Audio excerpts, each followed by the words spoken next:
উপন্যাসের নাম রহস্যময়ী রাতের আধারের রানী।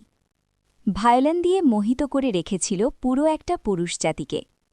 গল্পটি ছিল একটি মেয়ের, যে কিনা তার ভালোবাসার মানুষের কাছ থেকে ধোঁকা পেয়েছিল। মেয়েটি তার ভালোবাসার মানুষকে প্রতিদিন ভায়োলিন বাজিয়ে শোনাত, তবে তার ভালোবাসা কখনো তাকে ভালোবাসত না।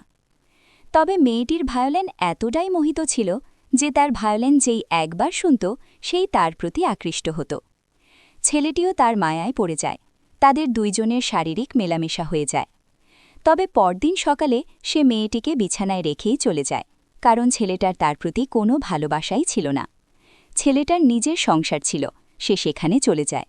তবে মেয়েটি মনে করে ছেলেটি তাকে ধোঁকা দিয়েছে, তাই সে পণ করে তার শহরের সকল পুরুষ জাতিকে সে নিজের করে রাখবে। মেয়েটি প্রতিদিন তার নিজের প্রাসাদের বেলকানিতে দাঁড়িয়ে ভায়োলিন বাজাত, আর সকল পুরুষ তার ভায়োলিন শুনে মোহিত হয়ে তার কাছে চলে আসত। মেয়েটি সারা রাত সেই পুরুষগুলোর সাথে শারীরিক মেলামেশা করত। আর পরদিন সকালে ছেলেগুলোর হুঁশ ফেরত আসলে তারা তাদের বাসায় ফেরত যেত। ছেলেগুলো চলে যাওয়ার পর মেয়েটি তার একটা পুকুর ছিল, সেই পুকুরে 3 বার ডুব দিত। প্রতিবার গোসলের পর সে যেন আরও সুন্দর হয়ে যেত।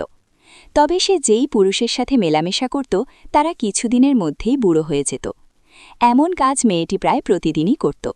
তবে যে পুরুষগুলো তার ভায়োলিন শুনে মোহিত হয়ে আসত তাদের বউরা এ বিষয় নিয়ে ভীষণ চিন্তায় থাকত।